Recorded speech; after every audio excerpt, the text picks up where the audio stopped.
പ്രിയതമൈരവി ജനസത്യോ വിയുജ്യേത കിമുദാന്യേ ധനാദിഭിഹി.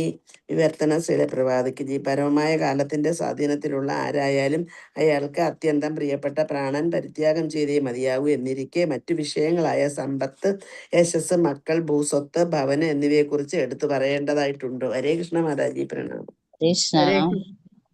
ഹരേ കൃഷ്ണ മാതാജി, പ്രണാമം. വായിക്കണം? വേണ്ട വേണ്ട വേണ്ട. ഹരേ കൃഷ്ണ. ഓം നമോ ഭഗവതേ വാസുദേവായ. ഓം നമോ ഭഗവതേ വാസുദേവായ. ഓം നമോ ഭഗവതേ വാസുദേവായ. നാരായണൻ നമസ്കൃത്യം നരം ചൈവ നരോത്തമം ദേവീം സരസ്വതി വ്യാസം നഷ്ടപ്രായേഷ ഭദ്രേഷു നിത്യം ഭാഗവത സേവയാം. ഭഗവതി ഉത്തമ ശ്ലോകേ ഭക്തിർഭവതി നൈഷ്ഠികേ. മുഖം കരോതി വാചാലം ഭംഗം ലംഘയതേ ഗിരിം വിക്രമാതമഹം വന്ദേ ശ്രീഗുരും ദീനതാരിണം ശ്രീചൈതന്യമീശ്വരം പരമാനന്ദമാധവം. മോഹജ്ഞാനതിമിരാന്തസ്യ ജ്ഞാനാഞ്ജനശലാകയ ചക്ഷുരുന്മീലിതം യേന തസ്മൈ ശ്രീഗുരവേ നമഃ. ശ്രീചൈതന്യമനോഭീഷ്ടം സ്ഥാപിതമേന ഭൂതലെ സ്വയം രൂപകഥാമഹ്യം ദദാതി സ്വപദാന്തികം. നമോ വിഷ്ണുപാദായ കൃഷ്ണപ്രേഷ്ഠായ ഭൂതലേ ശ്രീമതേ ജയപതാക സ്വാമിനിരിനാമിനെ നമാചാര്യപാദായ നിധായ കൃപപ്രദായിനെ ഗൗരകഥാധാമതായ നഗരഗ്രാമതാരിനെ നമോ വിഷ്ണുപാദായ കൃഷ്ണപ്രേഷ്ഠായ ഭൂതലേ ശ്രീമതേ ഭക്തിവേദാന്ത സ്വാമിനിരിനാമിനെ നമസ്തേ സരസ്വതേ ദേവേ ഗൗരവാണി പ്രചാരിണേ നിർവിശേഷ ശൂന്യവാദി പാശ്ചാത്യദേശതാരിനെ.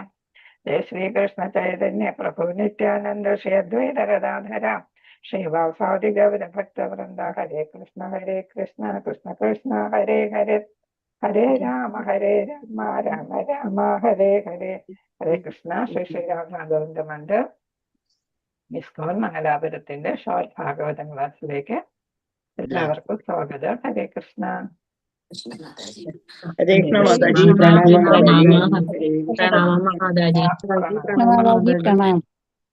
പ്രണാമം. ഹരേ കൃഷ്ണ. നമ്മളിപ്പോ 8ാമത്തെ ശ്ലോകമാണ് ചൊല്ലിക്കൊണ്ടിരുന്നത് അല്ലേ? അതെ. ഒരാൾ വായിച്ചോളൂ ശ്ലോകം.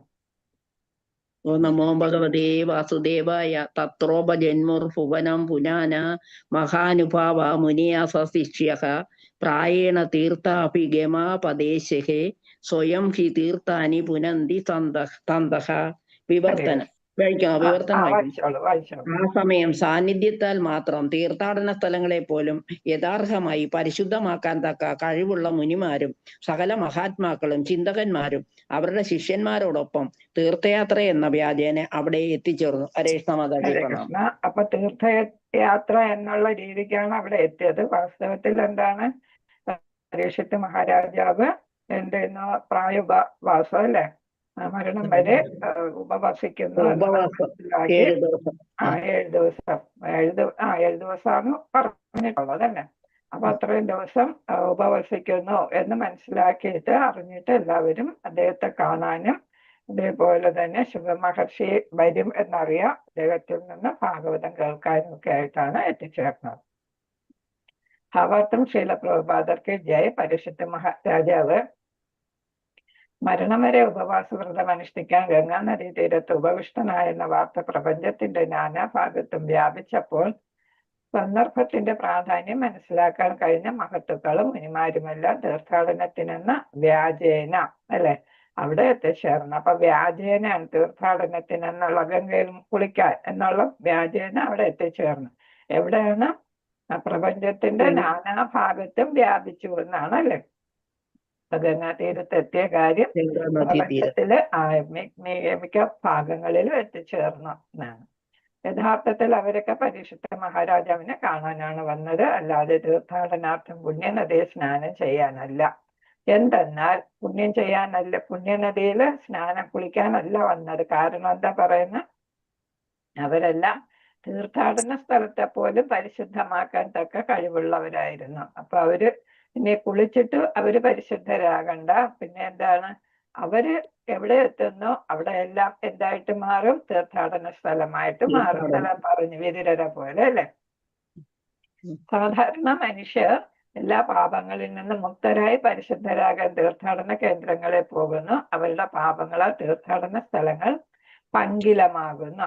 അപ്പൊ നമ്മളെല്ലാം പോയി കുളിച്ചെന്താണ് നമ്മുടെ പാപങ്ങളെല്ലാം അവിടെ ഇറക്കി വെക്കുമ്പോ ആ സ്ഥലങ്ങൾ എന്തായിട്ട് മാറുന്നു? മലിനമായിട്ട് മാറുകയാണ് അല്ലെ? പങ്കിലമാകുന്ന വെച്ചാൽ മലിനമാകുന്നു. അപ്പം ഈ ആരെത്തുന്നു? മുനിമാരൊക്കെ എത്തുമ്പോൾ ആ പങ്കിലമായിട്ടുള്ള തീർത്ഥാടന കേന്ദ്രങ്ങൾ പവിത്രമായിട്ട് മാറും.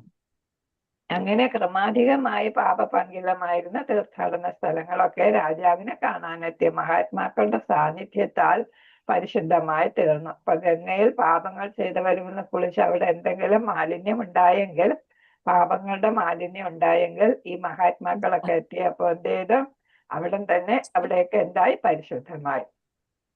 അവരുടെ സാന്നിധ്യത്താൽ എന്നാണ്, അവിടെ അവരുടെ പ്രസൻസാൽ തന്നെ അവിടെ എന്ത് ചെയ്തു?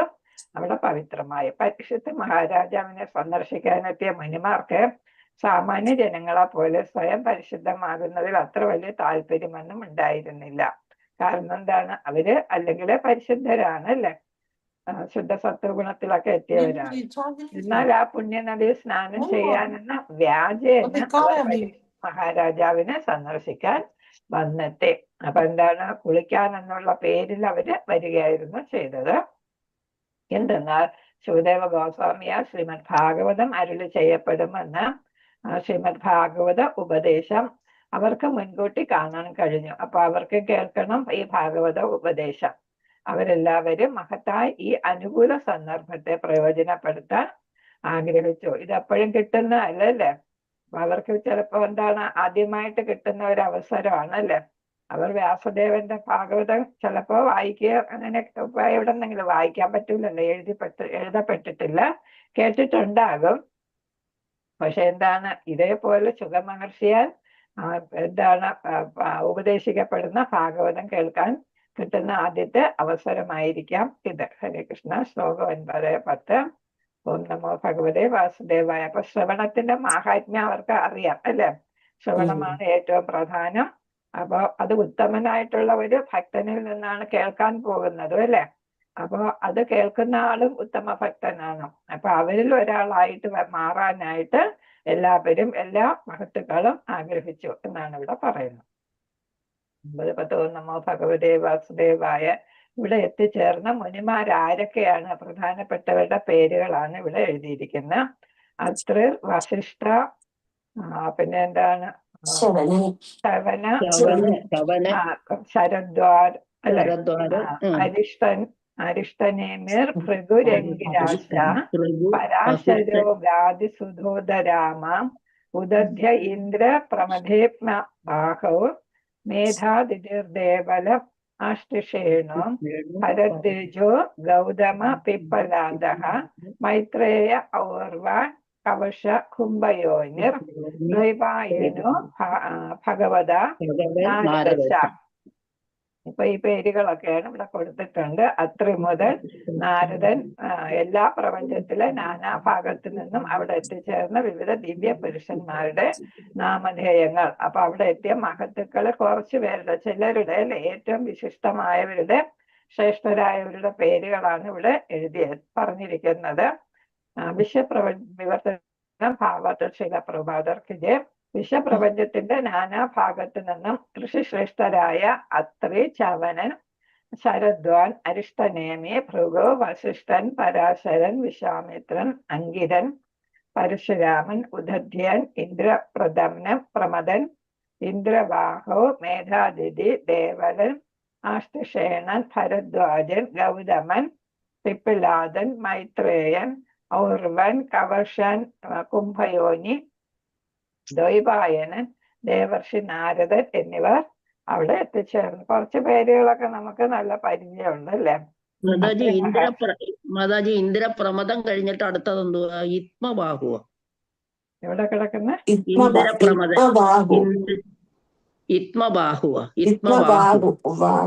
മേധാതിഥിയുടെ മുമ്പ് ഇന്ദ്രപ്രമദേത്മ ബാഹു അല്ലെ.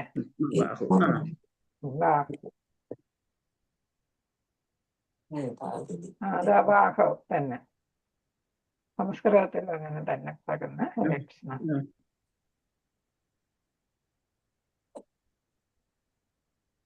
പേരുകളൊക്കെ പഠിക്കണമെന്നില്ല, നമുക്ക് കുറെ പേരുകളൊക്കെ നമുക്ക് പരിചയമുണ്ട്. ഒക്കെ അറിയാം, അറിയാം ചിലത് അറിയാം, അറിയാം. അറിയാം, കുറെ നമുക്ക് അറിയാവുന്നതാണ്. കുറെ പേര് അറിയാം, മൈത്രേയൻ അറിയാം, ചവനൻ, ഭരദ്വാജൻ. അരിഷ്ടനേമി, അത് ഭൃഗു, അറിഞ്ഞൂടാത്ത വസിഷ്ഠൻ, ഉദത്യൻ, പരാശരൻ, വിശ്വാമിത്രൻ ഒക്കെ ഉദത്യൻ, അറിയാം. അങ്കിരൻ, വിസ്മവാഹു, പരശുരാമൻ. മേധാതിഥി അതൊന്നും അറിയത്തില്ല.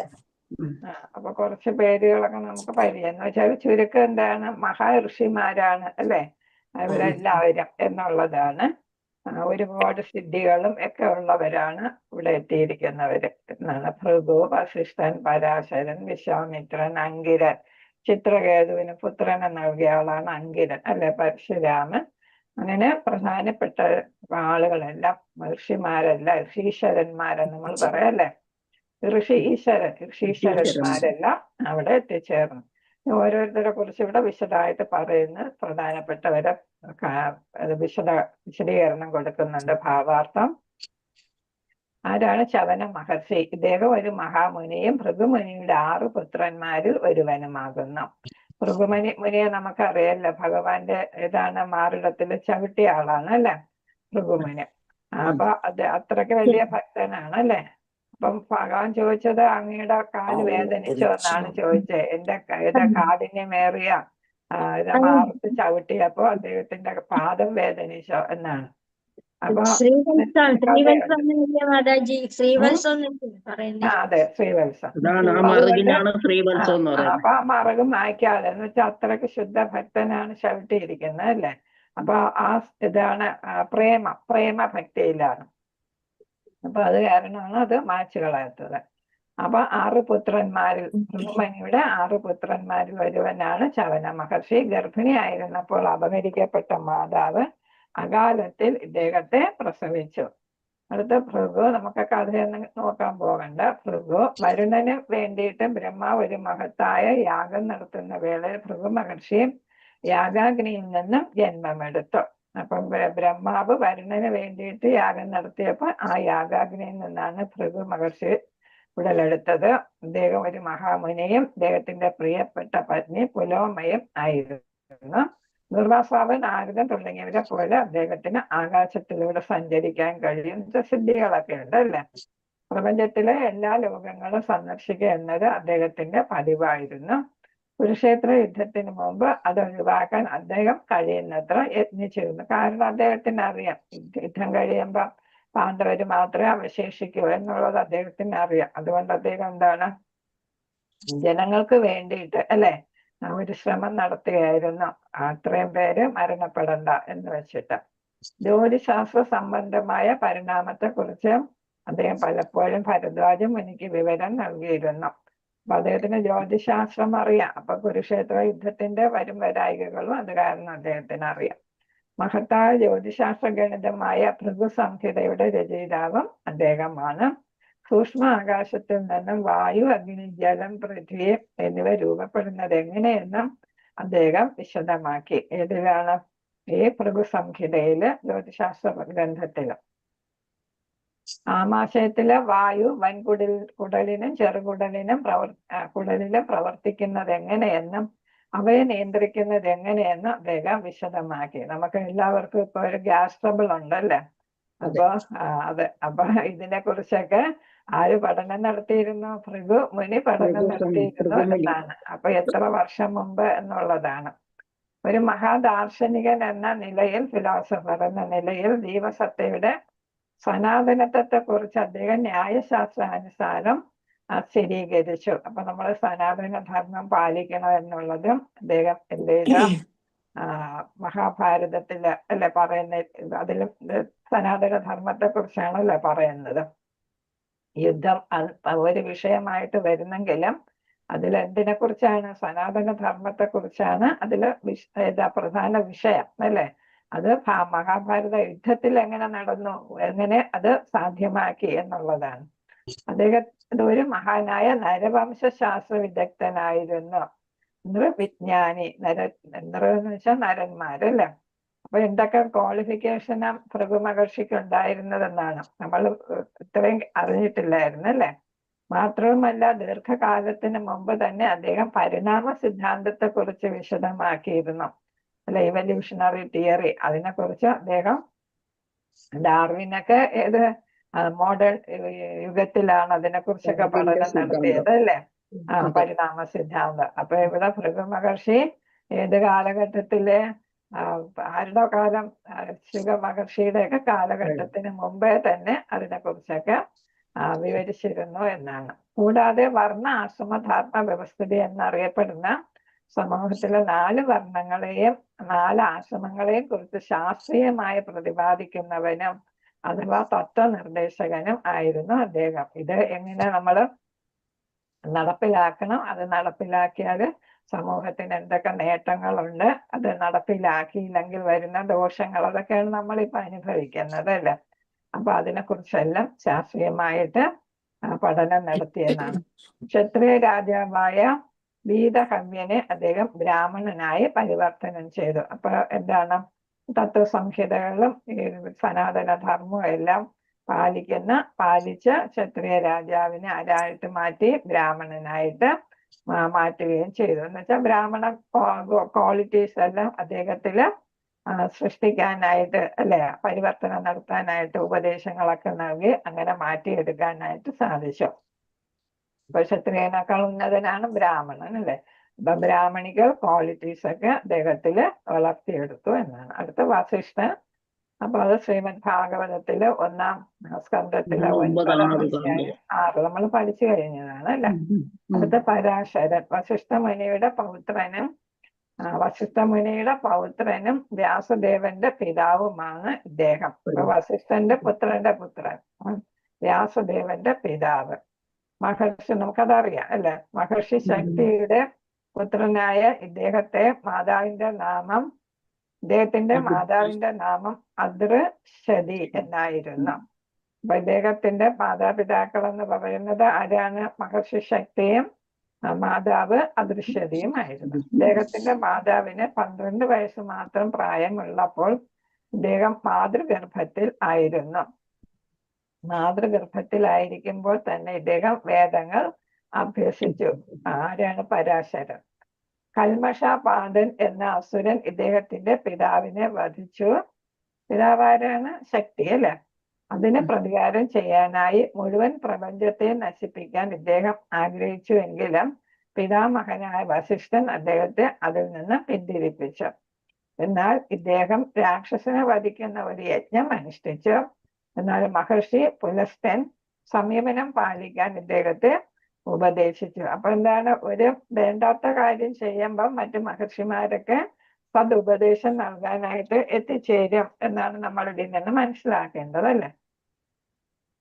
മഹാരാജാവ് ശന്തനുവിന്റെ പത്നിയായി തീരേണ്ട സത്യവതിയിൽ ആകർഷിതനായ ഇദ്ദേഹം വ്യാസദേവന് ജന്മം നൽകി. അപ്പൊ അതെന്തുകൊണ്ടാന്ന് വെച്ചാല് ഒരു ശ്രേഷ്ഠനായ പുത്രൻ ജനിക്കേണ്ട, ദിവ്യപുത്രൻ ജനിക്കേണ്ട സമയമായി എന്ന് അദ്ദേഹത്തിന് തോന്നിയത് കൊണ്ടാണ് അങ്ങനെ സത്യവതിയിൽ വ്യാസദേവന് ജന്മം കൊടുത്തത്. അതുകൊണ്ടാണ് നമുക്ക് എന്താണ് ഒരുപാട് വേദങ്ങളും ഉപനിഷത്തുകളും മഹാഭാരതവും അല്ലെ ഭാഗവതവും ഒക്കെ കിട്ടിയത്. അപ്പൊ അതൊക്കെ ഇദ്ദേഹത്തിലൂടെ വരേണ്ടതുണ്ട് എന്ന് ആർക്ക് മനസ്സിലായിരുന്നു?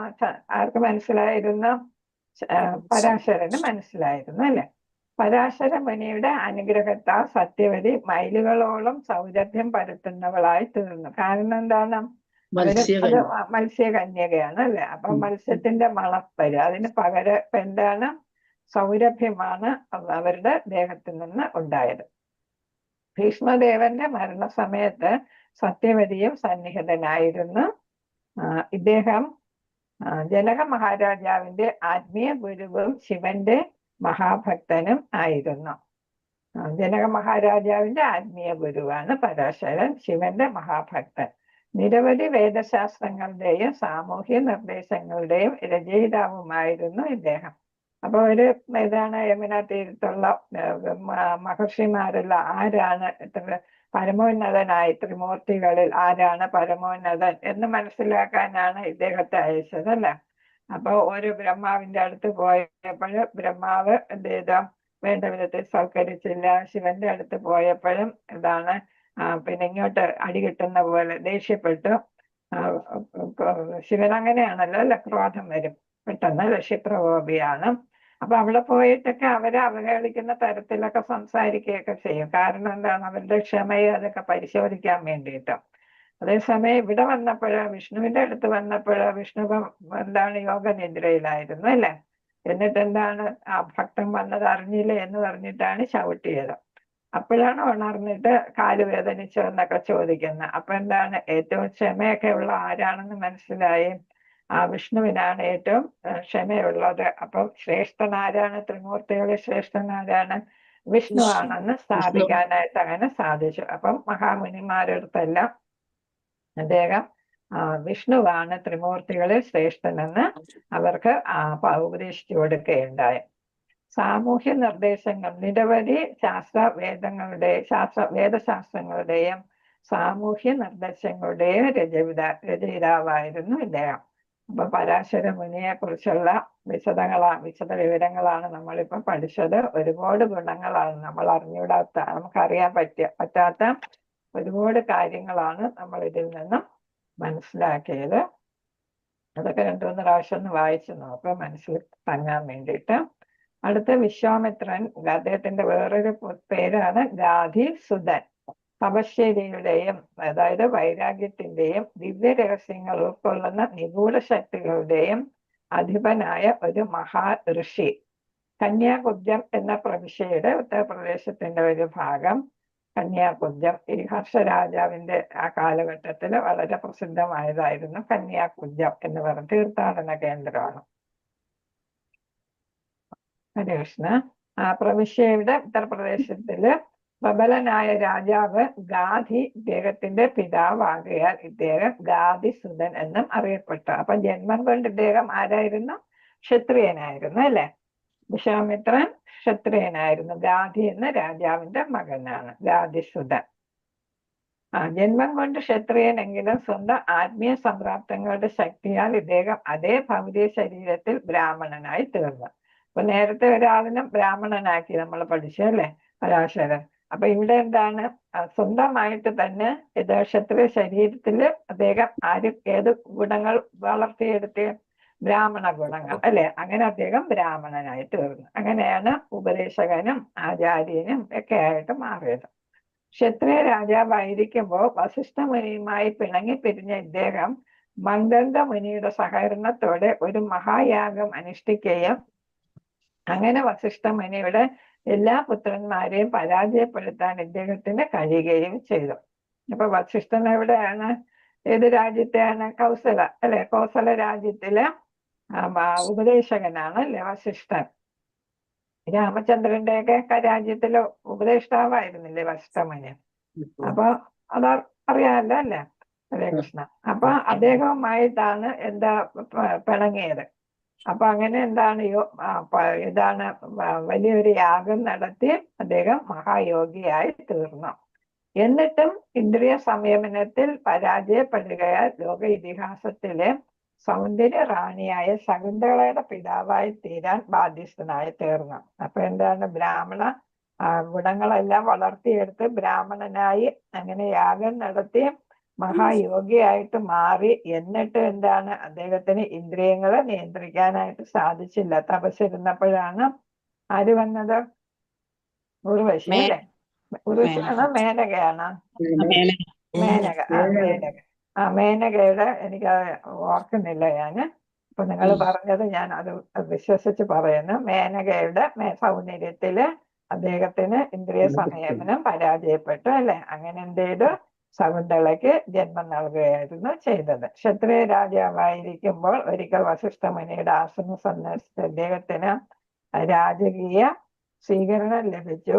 വസിഷ്ഠ മുനിയുടെ നന്ദിനി എന്ന പേരായ പശുവിനെ തനിക്ക് നൽകണമെന്ന് വിശ്വാമിത്രൻ ആവശ്യപ്പെട്ടുവെങ്കിലും വസിഷ്ഠൻ അതിന് വിസമ്മതിച്ചതിനാൽ അദ്ദേഹം പശുവിനെ മോഷ്ടിച്ചു കൊണ്ടുപോയി. അങ്ങനെ മുനിയും രാജാവും പിണങ്ങിപ്പിരിയുകയും വസിഷ്ഠ മുനി തന്റെ തപശക്തിയാൽ വിശ്വാമിത്രനെ പരാജയപ്പെടുത്തുകയും ചെയ്തു. അപ്പൊ പിണങ്ങാനുള്ള കാരണം ഇതായിട്ടാണ് പറയുന്നത്. ആയതിനാൽ അപ്പൊ എന്താണ്, വലിയ യോഗി ആയെങ്കിലും ഭൗതികമായിട്ടുള്ള കാര്യങ്ങൾ അവരെ അലട്ടുന്നുണ്ട് എന്നുള്ളതാണ് അല്ലെ. ഇതാണ് നന്ദിനി പശുവിനെ കണ്ടപ്പോ അതിനോട് താല്പര്യം തോന്നി എന്നുള്ള, അതൊക്കെ ഭൗതികമായിട്ടുള്ള കാര്യങ്ങളാണ് അല്ലെ. അപ്പൊ യോഗ്യയായിട്ടും ഭൗതികതയിൽ വീഴുന്നു എന്നുള്ള പരാജയം വരുന്നു എന്നുള്ളതാണ്. ഭൗതികതയിൽ വീണ് ആധ്യാത്മികതയിൽ നിന്ന് വീഴുന്നു അല്ലേ? ഹരേ കൃഷ്ണ. തന്റെ തപശക്തിയാൽ വിശ്വാമിത്രനെ വസിഷ്ഠമുനി പരാജയപ്പെടുത്തി. പരാജിതനായതിൽ പ്രകോപിതനായ രാജാവ് അങ്ങനെ ബ്രാഹ്മണനായി തീരാൻ, എന്താണ് ബ്രാഹ്മണയ്ക്ക് ശക്തി കൊണ്ടാണ് തപശക്തി അല്ലേ?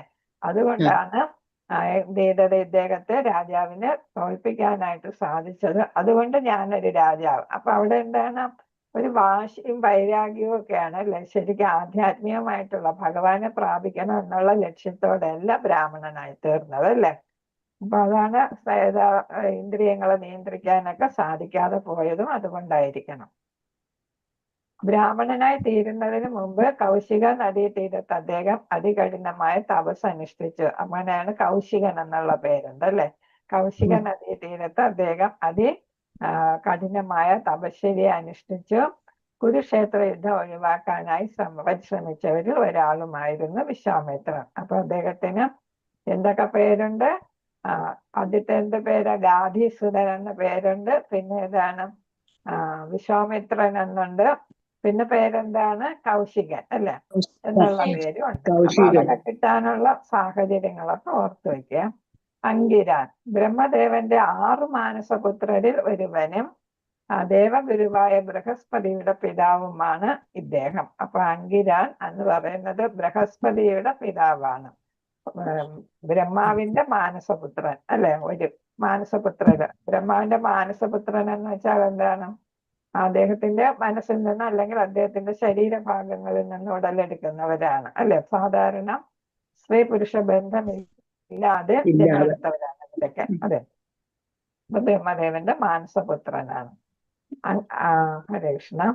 ഒരു തീപ്പൊരിക്ക് അഥവാ അങ്കാരത്തിന് നൽകിയ ബ്രഹ്മാവിന്റെ ബീജത്തിൽ നിന്നാണ് ഇദ്ദേഹം ജനിച്ചത്. അതുകൊണ്ടാണ് അങ്കിരാൻ എന്ന പേര് വന്നത്. ഒരു തീപ്പൊരിക്ക് അല്ലെങ്കിൽ അങ്കാരത്തിന് നൽകിയ ബ്രഹ്മാവിന്റെ ബീജത്തിൽ നിന്നാണ് ഇദ്ദേഹം ഉത്ഭവിച്ചത്.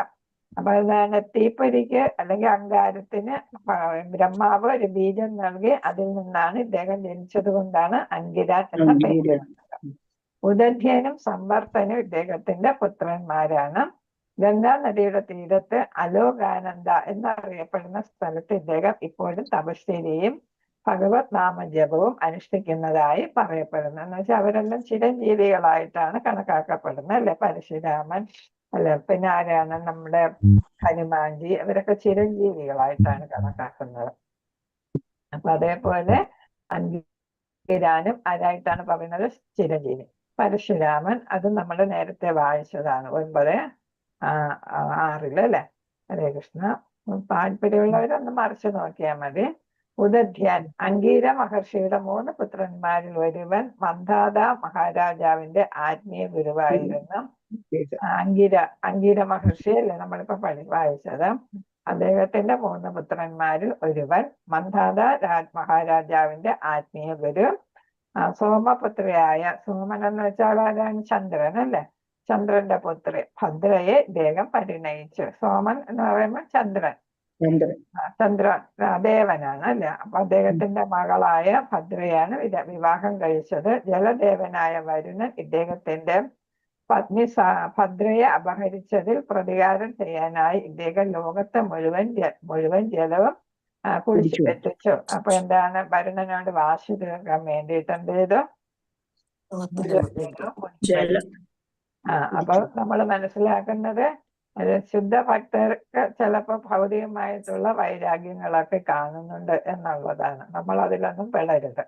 മേധാതിഥി പുരാതന കാലത്തെ ഒരു വൃദ്ധനായ മുനി സ്വർഗാധിപതിയായ ദേവേന്ദ്ര സദസ്സിലെ ഒരംഗം വനത്തിൽ ശകുന്തളയെ വളർത്തിയ കണ്ണ മഹർഷി ഇദ്ദേഹത്തിന്റെ പുത്രനായിരുന്നു. അപ്പൊ നമുക്ക് ഏതാണ് പ്രാധാന്യം ഇതിലാണ് വരുന്ന? ശകുന്തളയെ വളർത്തിയ കണ്ണ മഹർഷിയുടെ അച്ഛൻ എന്നുള്ളതാണ്. വാനപ്രസ്ഥാശ്രമ നിയമങ്ങളെ കർശനമായി പാലിച്ചാൽ ഇദ്ദേഹം സ്വർഗലോകത്തിലേക്ക് ഉയർത്തപ്പെട്ടു. അപ്പൊ വാനപ്രസ്ഥം നന്നായിട്ട് ചെയ്തു എന്നുള്ള ആശ്രമ വ്യവസ്ഥ നന്നായിട്ട് ചെയ്തു. ദേവകൻ നാരദ മുനിയെയും വ്യാസദേവനെയും പോലുള്ള ഒരു മഹാപ്രാമാണികൻ അർജുനൻ ശ്രീകൃഷ്ണ ഭഗവാനെ പരമദിവ്യോത്തമ പുരുഷനായി അംഗീകരിച്ച ഭഗവത്ഗീതയിൽ പരാമർശിച്ചിരിക്കുന്ന മഹാപ്രാണികരുടെ പട്ടികയിൽ ഇദ്ദേഹത്തിന്റെ ശ്രേഷ്ഠ നാമവുമുണ്ട്. പാണ്ഡവരുടെ കുലഗുരുവായ കുലഗുരു. ധൗമ്യ മഹർഷിയുടെ ജ്യേഷ്ഠനാണ് ഇദ്ദേഹം. അപ്പൊ ഏതാണ് ധൗമ്യ മഹർഷിയുടെ ധൗമ്യാണ് അതിൽ സൗമ്യാണ്. ദൗമ്യാണ് നടക്കുന്നത്. ദൗമ്യ മഹർഷി നടക്കുന്നു.